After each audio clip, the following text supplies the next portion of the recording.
Cookie here. It's the Pat and JT podcast. Pat and JT podcast.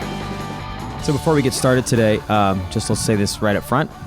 Hey, get off our lawn, because that's pretty much going to be the theme of today's podcast. Everybody, get off our lawn and take your stupid punks and fireworks with you. Oh, God, here we go. Here we go. Here it is. For the love of God. So what episode is this? This is episode 134. Oh, my God. Subtitled, Get Off Our Lawn. We don't know what the other title is going to be, but man, I can't wait till 10 years from now when they look back and say, man, I can't believe we actually used to light fireworks off ourselves. I tell you, it's, and we know that the lighting of the fireworks, the engaging with the fireworks, you're supposed to be able to buy them now, but they aren't supposed to be able to be set off. You know, you can't. Whatever. It's so hard to track down anybody that does do that. And hold on, my microphone's really low. Okay. I mean, if we can't find people with actual illegal weapons in our country running around in car, how on earth are we going to find somebody lighting an M8 in order to get them in trouble? Yeah. You have to see them do it. The cop has to see them do it. And they're not, they have many more important things to do, police officers, than track down somebody shooting an M80. But if it's by my house, that's the most important thing in the world. The nuisance is what, I guess, more than anything, like when it's in the middle of the day. Come on. And you have the big booms going off in the middle of the day. So, okay, fine. Jack was doing great. We watched some TV, kept the volume up a little loud. That's okay. That's fine. That's how it had to be. We didn't get to get outside. I'll give you some good news today, or for this episode, because I know we got more to talk about, get off our lawn type stuff. But I have actual video footage of Jack catching his Frisbee. That's incredible. So I will be passing that along. Yeah, we need to put that on our Facebook page for sure. So, that's a big deal. And big deal for two reasons. You actually threw it straight enough for him to catch. Yes. And that he actually caught it. I have one video. I tried to edit it and I couldn't get it done because it's like one really good throw, one kind of good throw, two piss poor throws, and then another really good throw. So I was going to cut out the two in the middle. I couldn't figure it out.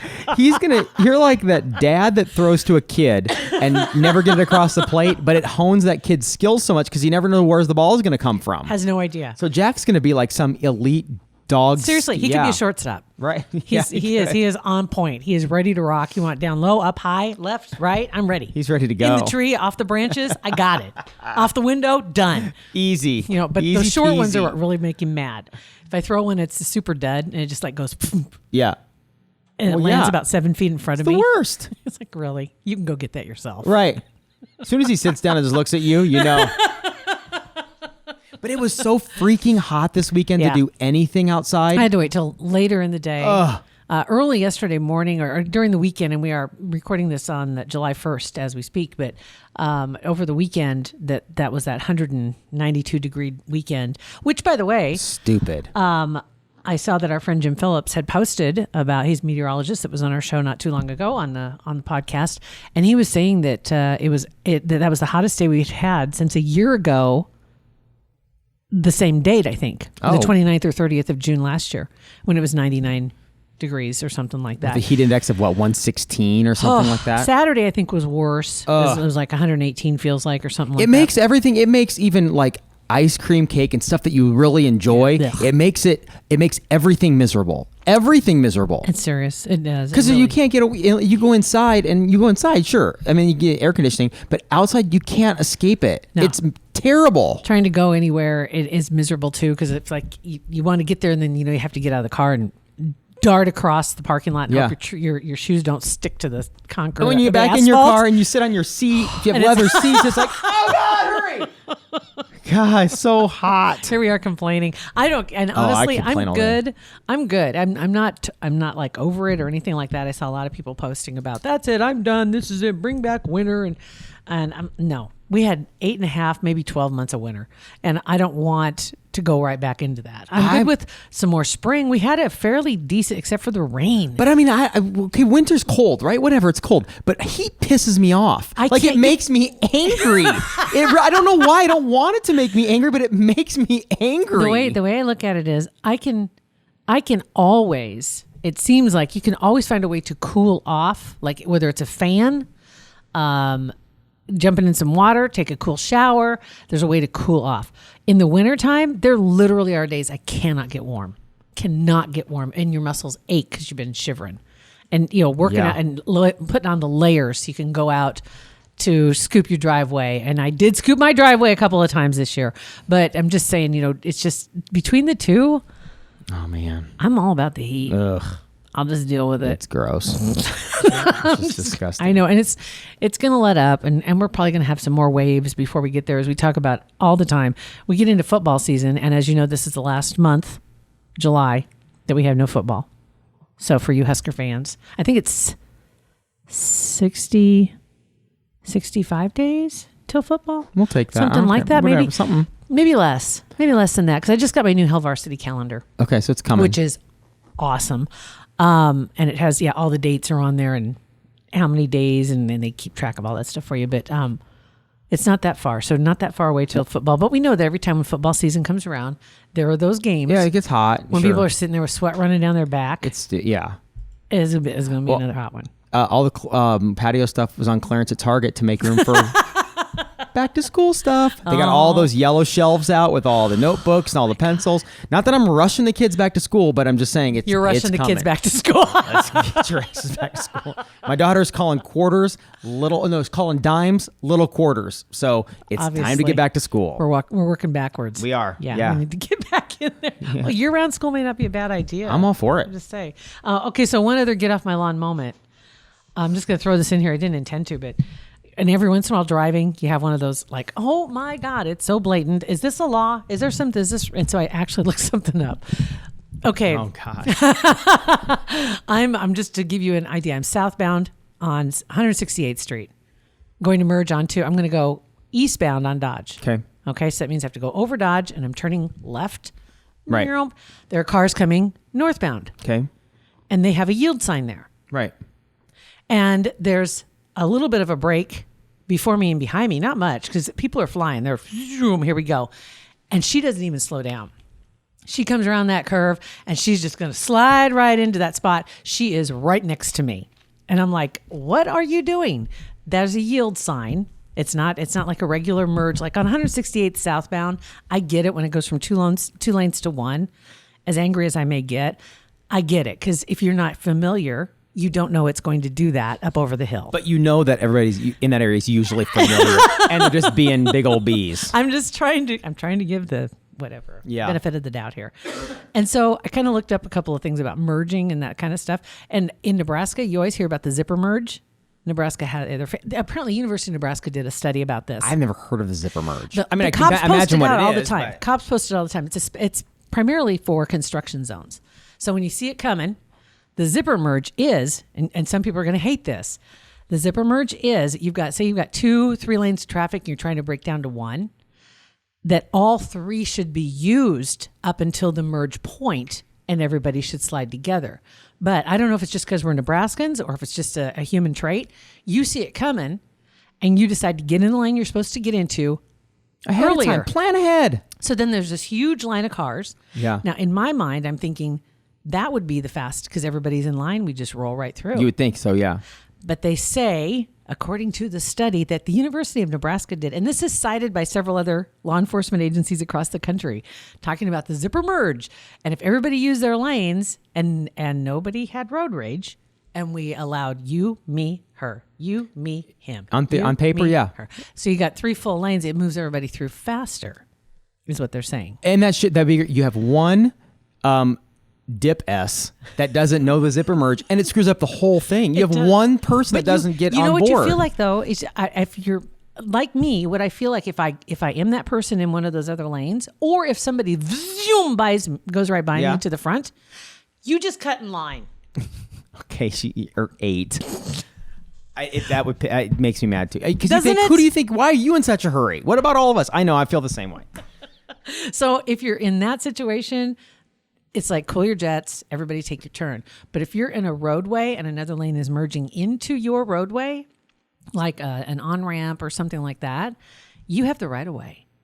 And the way it looks is that the other cars have to wait. Yeah, you're supposed to merge, yield. Right. You're merging. You're not yielding. You are yielding to that traffic. To the traffic until there's a safe place for you to jump in. People aren't required to stop and let you in. Yeah, 100%. I'm right there. I'm right there. Because that's dangerous. because that's the goad lane. And then also, if you're on, if you see cars that are going to be coming emerging, you can also, be defensive, and you can see kind of plan a little bit just so you don't get in an accident. But ultimately, it's their responsibility. Ultimately, it is, but you have to take on that responsibility, like you're teaching your son who's driving defensive Today's driving. his very first, because we went Friday to get his license, his actual license. The line at the DM. Okay, first of all, that's where my because it was the end of the month. I know, but that was the first day he could get it, so you gotta go. When we got up to the window, and it was not quite as hot as Saturday, but just a fraction. Yeah. And it was the one on 144th and Q right down here by the water tower. And every parking stall, I knew as soon as we rolled up and every stall was filled. I'm like, oh God, here we go. They aren't all here to get new plates. No, because all those people were in the drive-through, and that drive-through wrapped all the way around the building. And that's the other thing though too.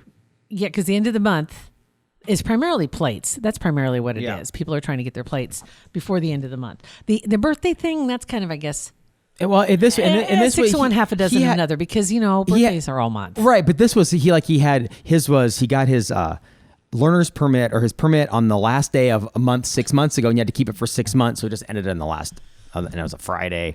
It was just there was no wait until Monday. No, oh heck no! But we did have to wait though, because we got in and it was every seat was filled in the licensing room, and off to the left is a completely different room for license plates. DMV, license plates, licensing. Yes. We walked in and it smelled like a locker room. Like it was so hot and stinky because people had to walk from Super Saver parking lot. There wasn't a place to park. Oh my God. And so the guy said, well, it's about a 2-hour wait from right here. So.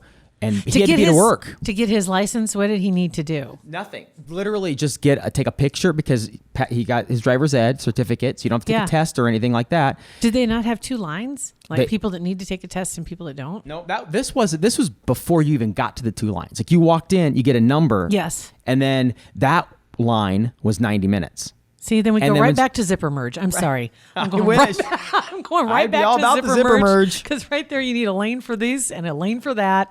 And never should they cross paths. I'm right there with you. And so we left because he had to go to work. He's like, I don't want to risk it. I don't want to get in trouble at work. So we left, and he just got it this morning and called me that he just got done driving for the first time by himself. And how was that? It was good. I'm a nervous wreck because I had diarrhea all weekend, but God. He's fine. So he drove. You made him call when he got where he's going? Heck yeah, I did. Now I get it. Now I understand why my mom and my dad to this day tell me drive safely, call when you get there. I completely understand it now. And now he's like, yeah, I'm going to go to the gym at noon and then got to go to work. I'm like, what? I'll pick you. Can I follow you? No, you're out. You're out now. You all said you were an insider. No, I'm a total outsider. Now you're going to be just plain old helicopter. Now I'm that guy in the white car. Gosh dang it. Dad, were you outside the parking lot at the gym? Nope. Okay. Where are you? Ooh, dial tone. Look like your car. Nope. Okay. I'm in Lincoln. Wasn't me. It's too much. Didn't intend all this. I really didn't. Because what I really want to talk about was this whole Justin Bieber, Taylor Swift Let's thing. talk about that. That's fascinating, right? I don't know if you've heard the story. Justin Bieber got mad because Taylor Swift posted something about Scooter Braun is a music producer. He works with Justin Bieber. He's worked with Taylor Swift, Big Machine Records. Britney Spears. Yes. Like when I hear his name, I think of Britney Spears before I think Kanye West. Right. Big guy. He's worked with everybody. And she posted something because she found out that Scooter Braun had acquired Big Machine label, the record label that now owns her music, for $300 million on Sunday. $300 million. Yeah, just a weekend purchase. So she shared a post expressing her disdain for not only Scooter and claimed that he used Bieber and Kanye to bully her on social media, but also over just the whole thing bully that she, well, okay. So there was apparently what happened is there was a post that was put up, and it was a throwback picture, and I think it was Bieber that shared it, and she shared a screenshot of this from his Instagram account of a post back a couple years ago, and where he shared a FaceTime call between himself and Braun, who was sitting there with Kanye, he was not managing at the time. And then he just hit the top of half of his face is in the picture. So he's got a picture of the picture behind him, taking the picture, and it says, "Hey Taylor, what up?" or something like that. Taylor Swift, what up? Because that was not that long after Kanye had the phone thing. Yeah. The phone thing, and there was the mic, the microphone thing. I mean, it's been going on for years between those two, and that they were using him as a way to bully her Okay, so she's mad because they acquired her music library. Big Machine Records owns all her albums. They own them all. And this kind of harkens back to was it Paul McCartney? The Michael Beatles. Jackson. So Michael Jackson bought all the Beatles stuff. Yeah, That goes back, and that was in the 80s. I actually had to look this up because I was like, there were some big numbers that were thrown around about that's what a lot of people don't realize, that nowadays, if like somebody like a Tim Halperin, he's a local guy, owns all of his stuff because he produces it himself, puts it out online, you can do that. But back even 15 years ago, it was it was too expensive. You go to record companies, sure, they'll pay to have your records produced, but they own everything. Right. They can do whatever they want with it. They pay you, and Taylor Swift isn't hurting. She'll be fine. She'll be fine. But at that time, that was the only way to get your music out. Basically, yeah. Because the big music companies, the record producers, they had it locked down. You weren't you weren't going to get through the door if they didn't want your music out there. All they had to do was say to any outlet, "You play it. You aren't going to get X, Y, and Z." Right. I don't understand the whole thing of why Taylor Swift is worth so much money. She couldn't have got together a group of investors to buy her. She claims she didn't know about it. She claims she tried to buy it over the years. Yeah. And they couldn't come to an agreement. And then she left Big Machine to go to another record company and tried again. And the people at the record company at Big Machine are saying, no. We tried several times to put a deal together for you so that you could buy this. And she says, oh, yeah, the deal was I had to earn my music back. So for every album I gave them, they would give me one of my old ones. So that doesn't make any sense. One in, one out. And he says, according to that makes zero sense. I know. Borchetta, I think, is one of the guy's names, and Scooter Braun is another one too. But they're just saying, no. We tried to give her a path to own everything, but them to still get what they were deserving because they helped promote her. And her dad is not a board of directors. He's on the board, like a member, but he's not one of the directors. And so he was not at this meeting where this was decided. He sent legal counsel to go sit in because he said, listen, I don't want to know information that I have to keep from her. That's smart. You are my proxy. So you do what you think I would want you to do in this situation. And so he's claiming he never knew that this was coming down and that she found out with the world when this all happened and the announcement was made. I highly doubt that.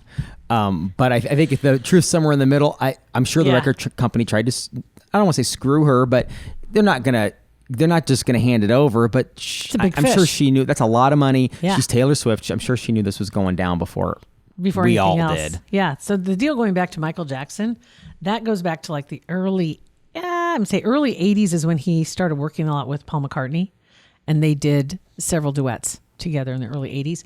And then in 85, it was found out that there was a 4,000 song catalog that was available, and Jackson paid $47.5 million. That's it? And $47.5 million. And not just for the Lennon-McCartney catalog.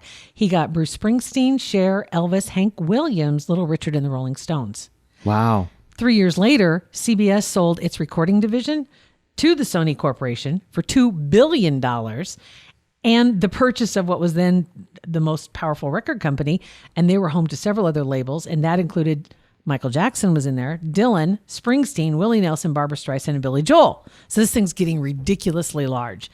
Sony and Jackson then formed their own company, which was called Sony ATV. And then he sold 50% of his ATV to Sony for $100 million. So they now own half of his catalog. He owns half of their catalog. And it moves forward to where there was he had debt like $270 million at one time, like a couple years before he died. And so they were trying to work with the estate to buy the rest of the catalog. And they worked with the estate at one point, and they purchased another catalog, which was EMI's. It cost $2 billion. And then finally the buy-sell process went on with the Jackson estate so then they could buy out MJ's share. And he had about 750,000 songs under his name at that time. Marvin Gaye was under there. Taylor Swift, her name is under this also. But just incredible amounts of money because it's so lucrative to own the rights to the songs. And that too, if she doesn't own them, they can use them to sell to like commercials. Yeah. You'll hear them in commercial advertisements. They could do whatever they want. They can do whatever they want with her music, and she can't say anything about it. So these people on, influencers or whatever on YouTube or on SoundCloud or wherever, these people that are making their own music or even vloggers on YouTube, the fact that they own all their stuff, they're making every dollar they make is their dollar. They don't have to split it with anyone. You're right. Tim Halperin is a great example of that. Kelly Clarkson is also a great example because you might remember she was the first American Idol and she rebelled. She was like, oh no, you're not going to sign me to a 10 record deal and I'm going to be under your thumb. As soon as she could, she broke it off with them. See you later. And there was some really bad blood and nobody would do business with her because the record labels had so much power. But things were changing and she knew it. Yeah. And so now those early records, that early record, the American Idol one, whatever, they own that still. That's fine. But now everything else is all hers. So and she could not care less if they have from Justin Kelly. And that's awesome. I forgot about that. They can just keep that all day long. And again, all Taylor's stuff is worth so much money, and she did it. It's done. I wish she would just say, you know what, that's fine. Take it, whatever you're going to do. Everybody knows. Everybody gets it. We all know. So just move forward and create new stuff. And keep it off Instagram. Keep it off Tumblr. Right. Just whatever. It seems so petty. But what it does is that when there's this much money and you're Taylor Swift, I'm not saying she's anywhere near Michael Jackson or Bruce Springsteen, but she's going to be one of these days. And for her to say she didn't know this was all going down, come on, man. We all knew it. Let's just forget about it. Just be honest with us and just say, you know what? I did what I had to do at the beginning of my career. Yeah. Now I'm doing my own deal. And you make a good point. Anybody in that position at that level, there's some who would argue, well, they have people to take care of those things. It's like, but ultimately you are responsible for you. And to say at that position, I didn't hear about it until it was on the news. I didn't hear about it until the world found out about it. You need to hire new people. You need new people pronto. Right. Pronto. Absolutely right. So anyway, that being said, the Pat and JT podcast catalog is up for grabs. Auction starts at whatever. No, we're not. We are, yes. Stop it. For the love. Are you serious? Right now. Somebody comes and offers us, I don't even know how many zeros. I don't know. Just a couple. Done. Get the catalog. How many's in the catalog? Right this is 134th. 134 episodes. Yeah. Wow, see? It could be a steal. Yeah. By future rights. Whatever. Right? Just saying, I don't know. Whatever. Oh my God. Well, in the meantime, we'd like to thank Kugler Vision for supporting the podcast. Hindsight is always 2020, right, Taylor? Right? So if you want to have hindsight moving forward, which would be 2020 foresight. Hindsight moving forward would be foresight. 2020 foresight, right. Kugler Vision. That's where we start. And on top of it, you want to get rid of the glasses and the contacts even more so. That's why you want to talk to Kugler Vision. They are leaders. Absolutely leaders and pioneers in that effort and world-class experts, all of the staff. They know their stuff and they work so hard, not only they bring you the top technology, but absolutely the most personable people. Yeah. I mean, you don't feel like you're in a medical facility and it's not sterile. Tell them that your friends, Pat and JT, on our podcast sent you. There's a little referred box. Click other. If we're not on the list yet, we're supposed to be on the list soon. Click Pat and JT. Otherwise, if not, click other, put Pat and JT podcast. So it's KuglerVision.com. Get your consultation. Same day, Lacey, could be a possibility for you as well. That's something else to get excited about. But in the meantime, just get that consultation scheduled at KuglerVision.com. So go to It's Pat and JT, Instagram, Twitter, and Facebook, or 402-403-9478. That's episode 134, exciting, of the Pat and JT podcast. Remember, catalog up for grabs. Pat and JT podcast, a Parkville Media Production.